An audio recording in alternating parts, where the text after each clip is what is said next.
Hi everyone again, it's Debbie Debonair here. I'm having real trouble with my internet at the moment, so please forgive me. I will start the live again and hopefully, keep fingers crossed, we can get to the end. So it's all about having controlled overwhelm periods. And it's about, when you kind of tell yourself about not to put the worry into your head, and you just worry even more, and also what I wanted to say, which I normally say at the beginning, that it's Mental Health Awareness Week, and that's why we're doing what we're doing with these lives, and it's already Saturday. And Saturday is all about overwhelm and how we're going to combat it. So when you tell yourself not to worry, it makes it even worse. You worry about it and you think about it even more. And this can make the worry and overwhelm much, much worse. And one of the ways to combat the negative effects of worry and overwhelm is to bring controlled worry periods into your daily life. The strategy is to learn to postpone it. Sounds easy, I know. It's a simple thing to do, but it isn't easy, unfortunately. The strategy is to learn to postpone it. This in turn gives you control of the overwhelm and the worry, and they become less intrusive into your life. This is a great tool, not only to overcome the overwhelm and the worry, but to boost your self-esteem and your awareness, because you are in control. I talk about that all the time. So there's 4 steps to follow, and I'm going to go through them with you now. So step 1, choosing your worry period. Choose a set time, place and length of time to do all your worrying in. Be consistent, keeping it at the same time, place and length each day. And make sure it's not the couple of hours before you go to bed, because you don't want to spoil your night's sleep. Step 2, when you become aware of yourself worrying through the day, make a note of them briefly, just a word or 2, and then move away from it. Step 3, make the decision there and then not to keep it in focus and worry about it at that point. That's not your worry time, but save it for the time that you have set aside as your worry time.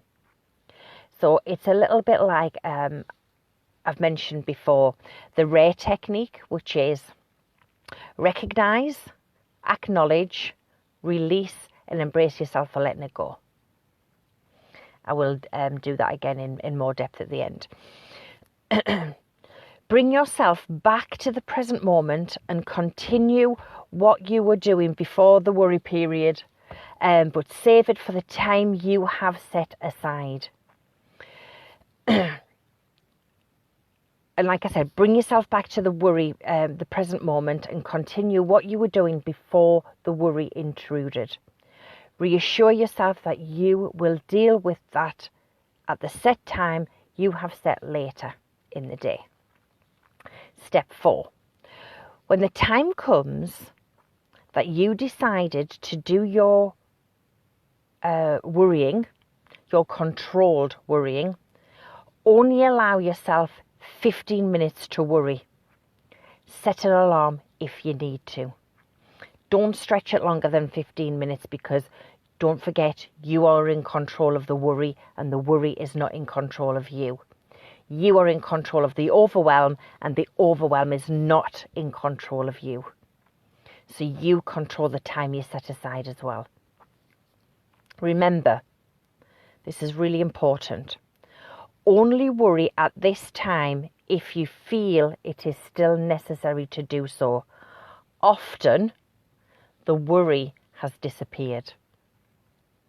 So be really aware of that. Postponing your worry is different from suppressing them. When you postpone, you are not telling your mind to stop. You are just moving the worry aside. You are not telling your mind to stop at all. Just move that worry aside for now so you can focus on your task at hand. Because sometimes what happens, the worry and the overwhelm take over and you don't get done what you wanted to get done. And it makes the feelings worse.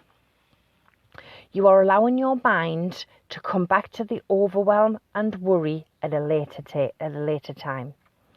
This is simple, like I said, but it's not easy to do at first, and I really appreciate that. But practicing this technique gives you a sense and experience of self-control, and it's very uplifting when it comes second nature for you to go through this practice. And what you're doing is you're just keeping one part of your day to control your overwhelm and your worry, so that it doesn't take over the day. Because what kind of tends to happen sometimes is you're so overwhelmed, you're so worried that it doesn't matter what you're trying to do in that day, it will never get done because the worry and the overwhelm have taken control. So it's very important to remember that you are in control of the worry and you are in control of the overwhelm, but you're also in control of that controlled worry period. If anybody has any questions about that, please comment below or send me a message and I'll go into it in more detail if it's needed. And like all week, the topic for Mental Health Awareness Week is kindness.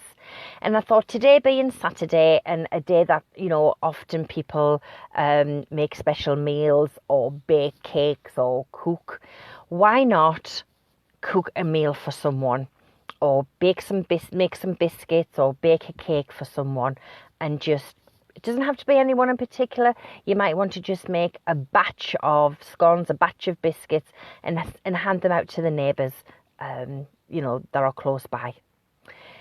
Stay safe, everyone. It's bank holiday this weekend. I'm just hoping everyone is sensible.